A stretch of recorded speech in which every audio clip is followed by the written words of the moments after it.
Okay, we're looking at Mark chapter 10, starting at verse 46, and we're looking at when life has left you at the curb. Where did I get that title from? From the text. Mark 10:46. Then they came to Jericho.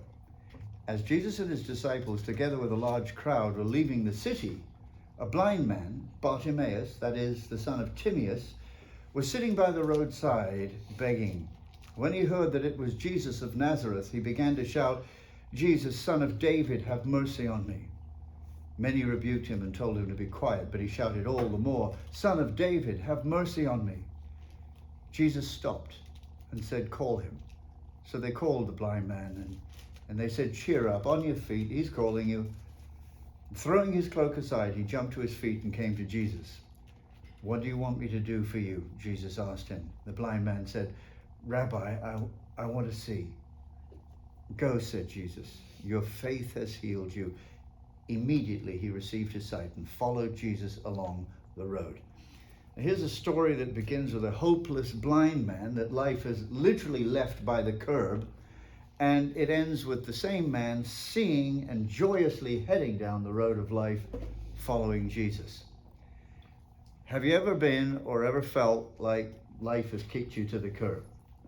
Well, what do you do when you're stuck by the roadside? How do you go from here? Now, it could be anything. It could be a sinful habit. It could be a continuing relationship problem. It could be a work situation. Hey, it could even be a weight problem. I don't know. Well, says the Christian, I'm just going to sit by the roadside and just like blind Bartimaeus, I'm just going to believe in God. But is that all that he did?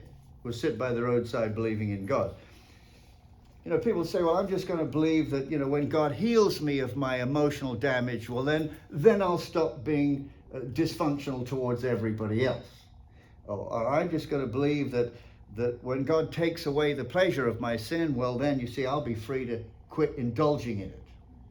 I'm going to believe that when God gives me the spiritual strength to obey him, I'll be free to do just exactly that.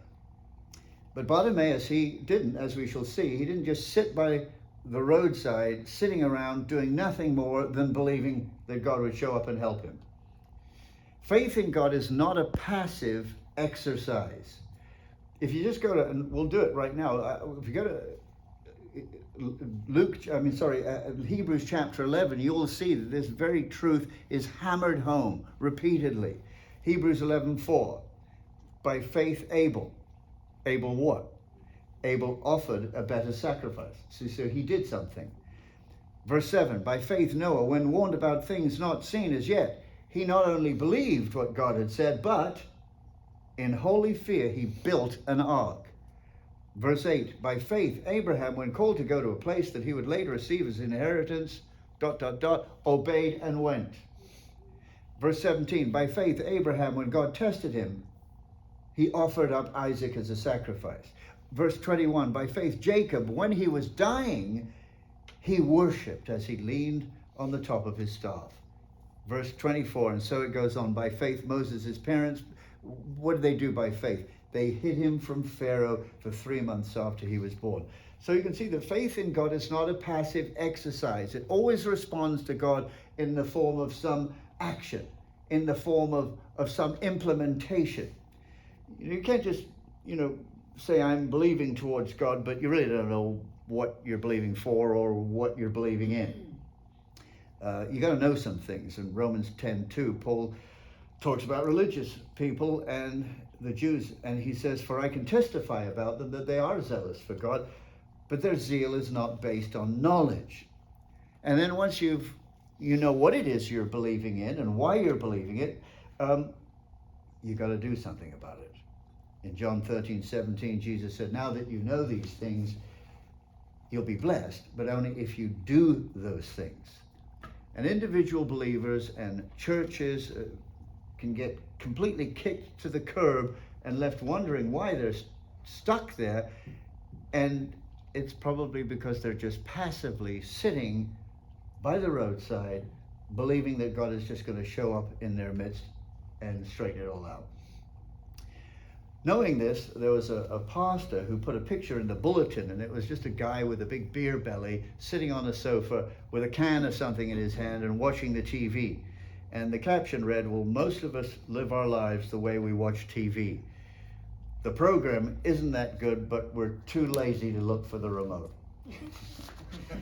What is it that motivates people to get off the cab? Verse 46, a blind man, Bartimaeus, that is the son of Timaeus, was sitting by the roadside begging. So what do we know about him? He's blind and he's begging. First thing that gets you moving is pain. That gets you moving in the right direction. Gerald Ford said that to the degree to which you are aware of your need is to the degree to which you will be motivated to do something about it. Proverbs 20:30 in the Good News version, and we've used this verse before, sometimes it takes a painful experience to change our ways. The prodigal son, he had to hit rock bottom. And once he hit rock bottom, then he started to get moving in the right direction. Have you ever noticed that we never really go to the dentist until the pain becomes unbearable? Have you noticed that men never stop and ask for directions until the pain of going round and round in circles becomes unbearable? Notice verse 46, when they came to Jericho, as Jesus and his disciples together with a large crowd were leaving the city, wow! So it wasn't until Jesus was actually leaving the city that Bartimaeus decided he was going to cry out for help. So apparently the pain of his blindness was not enough for him to cry out. He's got to wait until his hope is nearly gone. That's the way we are. There's a lot of women who wait until their boyfriend has put them in the hospital before they realize, I got to end this relationship. There's a lot of fathers who only start spending time with their kids after they've got on drugs. There's a lot of people who only do something about their health after their first heart attack. So pain will cause you to start doing something to get off the curb. And not only pain, but pressure. That is, pressure from circumstances will also move you to action. Verse 46 says, Jesus and his disciples together with a large crowd were leaving the city. That doesn't tell us too much, but over there in Luke's Gospel in the 18th chapter, we get more detail. And it says, as Jesus approached Jericho, a blind man was sitting by the roadside begging. When he heard that the crowd was going by, he asked, well, so what's happening? And they told him, Jesus of Nazareth is passing by. So it was the movement of the crowd that pressured him into making the inquiry. Now this week, my older brother Mark, who made an amazing commitment to God about 10 months ago, he phoned me, and he phoned me about his youngest daughter, Annabella. Now, Annabella was one of those non-believers who, you could say a believer, but a believer in anything. She would be best described as a person that Ephesians describes when it describes those who are carried about by every wind of doctrine. She started off as a very right-wing Republican, and then she's turned into a chronically left-wing liberal. And then she got into transcendental meditation. And then very recently she was into astral projection, which promotes out-of-body experiences leading to out-of-body travel. Well, a little bit of this and a little bit of that. Well, then she got involved with a guy, and the guy was a born-again Christian. And he took a liking to her, and she took a liking to him. And he said, well, if you're going to go out with me, you're going to have a Bible study every day. We're going to do a Bible study every day, and you're going to go to church with me. We'll see if this goes anywhere. Well, this went on for a couple of weeks. I don't really know how long, but a matter of weeks. And then she had to go home to spend a couple of weeks with her dad, which is what's going on right now. And she shared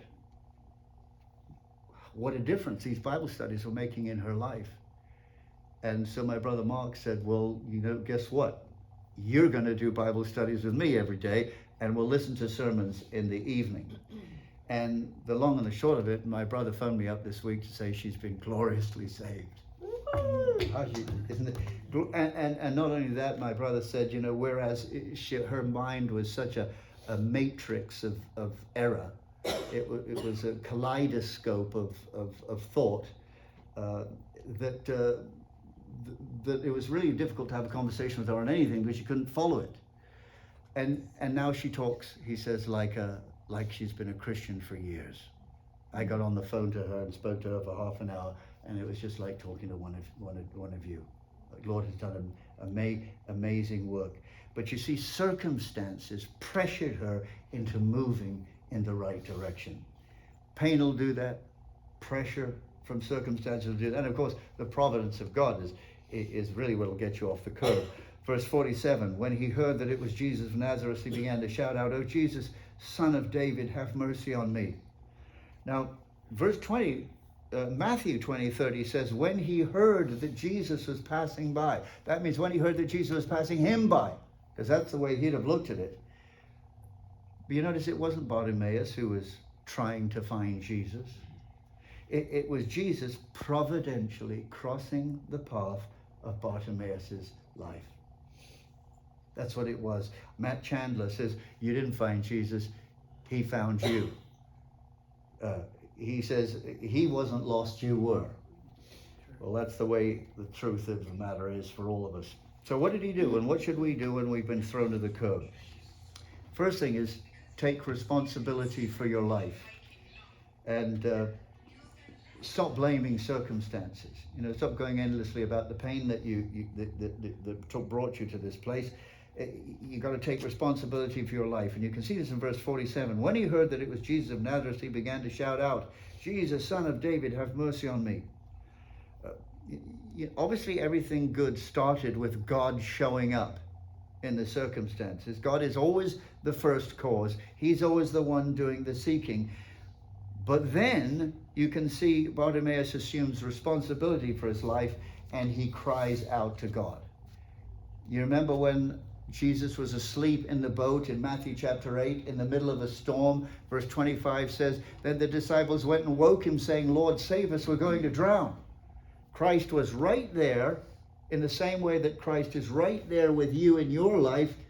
But as far as you're concerned, it seems as if he's sound asleep to your problem.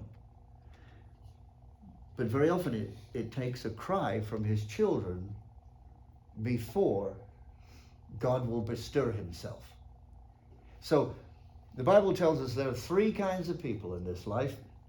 There's the accusers. That is, the first case we find in Genesis 3 verse 12, where Adam, when asked why he had disobeyed, replies, "Well, it's the woman you put there with me. She gave me the fruit of the tree and I ate of it." That's the accusers. These are the kind of people that when they find themselves kicked to the curb, it's always somebody else's fault. And then you have not only the accusers, but the excusers. In Acts 24:25, Felix is the Roman governor, and he's listening to the gospel preached. And it says, as Paul discoursed on righteousness, self-control, and the judgment to come, Felix was afraid, and he said, "That's enough for now. You may leave. When I find it convenient, I will send for you." So Felix remained spiritually stuck at the curb because listening to the truth about the judgment to come suddenly became, and I quote, inconvenient. There's a Spanish proverb that says, "He that excuses himself accuses himself." I'll give you another proverb. He that the excuses and the accusers are losers. And while you have a passion apparently for rhyming, and then there's the choosers. And then those are the people who take responsibility for doing something about getting kicked to the curb. Notice, they take the matter to God. And boy, he does it with a passion. Verse 47. When he heard that it was Jesus of Nazareth, he began to shout, "Jesus, Son of David, have mercy on me." And you notice he does it. He goes to God. He doesn't care who knows about it, who if anybody doesn't like it, doesn't seem to bother him. And very often when you've got to go to God with passion and turn to God with passion, you got to do it. So even if your friends think you're crazy, it's just not going to bother you. Verse 48, many rebuked him and told him to be quiet, but he shouted all the more, "Son of David, have mercy on me." It's a choice you've got to make. Hebrews 11:24 says, by faith Moses chose disgrace for the sake of Christ as being of greater value than the treasures of Egypt, because he was looking ahead for his reward. So here's a person who said, if I follow God, I know I'm gonna experience disgrace from people. I choose the disgrace. I actually choose it. So take responsibility for your life. Stop blaming others if you're doing that. And how do you do it? You take the problem to God. Secondly, you got to believe in God. You got to believe that with God things can change. It doesn't matter how crazy it is. God is bigger than the circumstances. Verse 51, Jesus says, "What do you want me to do for you?" Jesus asked him. The blind man said, "Rabbi, I want to see." Well, there's no doubt about it. He's really asking Jesus for the impossible. Because he can't do that. Nobody can do that. Only God could do that. That's faith. You remember the story in Matthew 9:27? As Jesus went on from there, 2 blind men followed him, calling out, "Have mercy on us, Son of David." And when he had gone indoors, the blind men came to him, and he asked them, and here's the big question, "Do you believe that I'm able to do this?" "Yes, Lord," they replied. Then he touched their eyes and said, "According to your faith will it be done to you." So when you go to God and you take him the problem, you got to believe that with God, anything's possible. I'm not taking a big problem to God. There's no such thing as a big problem for God. Notice that taking responsibility for your life is not talking about self-confidence. It's not talking about unleashing the power within you. It's nothing to do with Christianity. It's all about looking away from yourself completely and in your soul and your heart, looking to God to do something for you. Hebrews 11 says, faith is the evidence of things hoped for. So if you look at the level of your hope, you'll see the level of your faith. And if your hope is very small, you can be sure that your heart is actually in what are my options? What possibilities are open to me? What could I do about this situation? And you don't maybe realize you're doing that. But if your hope is phenomenal, then you know that your faith is you're looking away from yourself to what it is that God can do in this crazy situation. Believe that with God things can change. Now look at his faith. This guy's really got some faith. Jesus stopped and said, "Call him." So they called the blind man and they said, "Cheer up, on your feet. He's calling you." Throwing his cloak aside, he jumped to his feet and came to Jesus. It's wonderful when God puts in these little sort of pieces of information that are so easy to read over, but they're there for a reason. It says he threw his cloak aside and then came to Jesus. Now, if you read the commentaries, they'll all say, well, the cloak was a special garment that blind people wore to communicate to everybody that they were blind, so that they would be more conspicuous and more successful in asking for alms. And we're deliberately told here that before he was healed, he threw it aside. He chucked it. Why? Evidently, in faith, he believed that he wouldn't need it anymore. That's faith. It reminds you of Mark 11:24, that therefore I tell you, whatsoever you ask and pray, when you pray, believe you've received it, and you shall have it. Believe that with God, all things are possible. Anything can change. And then you've got to, thirdly, confess to Christ the exact problem or the exact sin. It could be a sin, might be just a problem, that's either keeping you at the curb or kicked you to the curb. Jesus says, "What do you want me to do for you?" The blind man said, "Rabbi, I want to see." Of course, you asked a question there, which is, well, why did Jesus ask him that? Didn't he know what the man's problem was? Well, of course he did. So then why is he asking the question? He wants the man to spell it out. He wants him to be specific. It's an interesting thing. God says, "Get in my face and tell me what your problem is. Spell it out. If it's a sin, I confess it." When was the last time you were super specific with God? You had a sin problem and you started beating around the bush and you didn't spell it out. You had a bad attitude that was ruining a relationship. You're praying about the relationship, but you haven't really got a hold of your bad attitude. Maybe it's a commitment problem. Maybe it's a problem that we've been talking about recently, and that is with your thought life. Unforgiveness, covetousness, negativity. God wants you to spell it out in capital letters. It's not like he doesn't know. So it's clearly something it's important for us to do. So confess to Christ your exact problem. Fourth, obey whatever he tells you to do. Have you ever heard that before in a sermon, by the way? You know, I borrowed it. I borrowed it from the text. It's in all of the texts.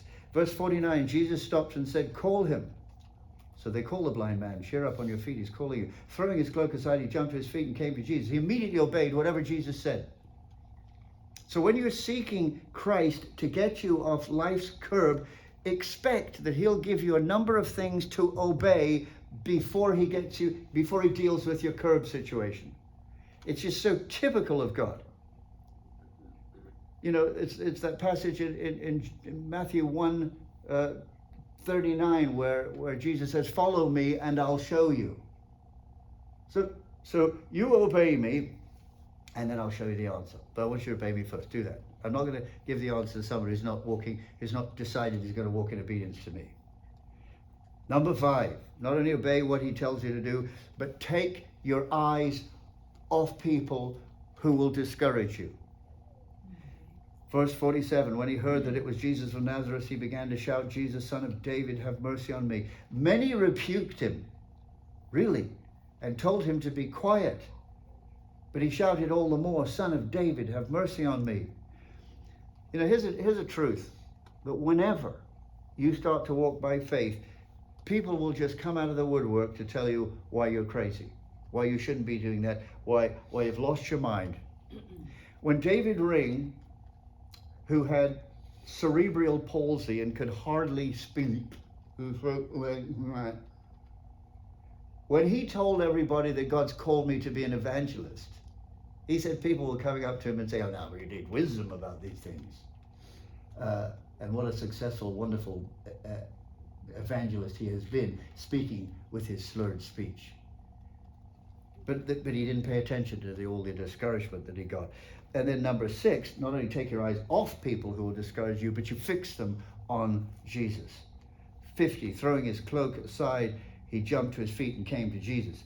So he's looking at Jesus, obviously not with his physical eyes, but he has to be doing it with his spiritual eyes.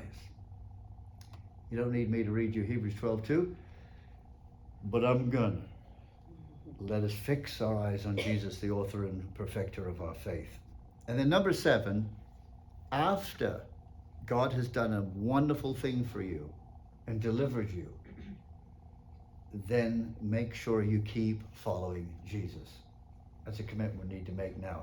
That's a thing my daughter and I, after the trial that she went through, we both went through, and it sort of mostly disappeared, and we realized how much harder it is now to keep following Jesus, because we needed him every 5 minutes.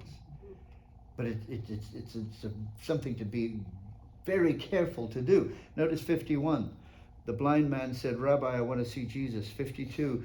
Go, said Jesus, your faith has healed you. Immediately he received his sight. And what's the last bit?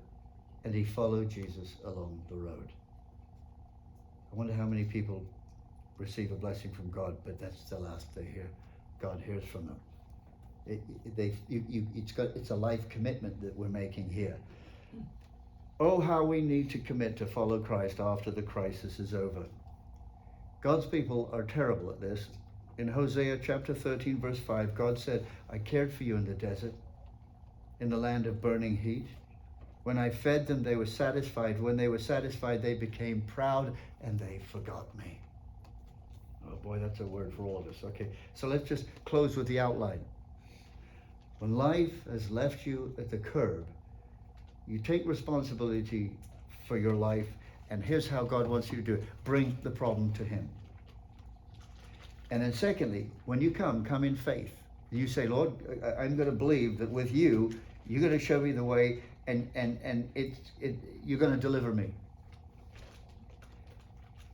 Number 3, you explain to God, confess exactly the exact things you need to confess to him. Maybe it's what's keeping you at the curb. Maybe it's what kicked you to the curb. Maybe it's something else that you're doing at the curb that he doesn't like, or he does like. I mean, whatever. Just lay your heart bare to him. So bring it to God. Believe in God. Open up to God. Obey whatever he says. Don't listen to the people who say, don't follow God, you're crazy, don't go that way, that's nuts. Keep your eyes on Jesus, not on people, and then make the commitment that after God has taken you down a road of amazing blessing, that you're going to keep following him after that, for the length of your days. And that's what you do when life has kicked you to the curb. Let's pray.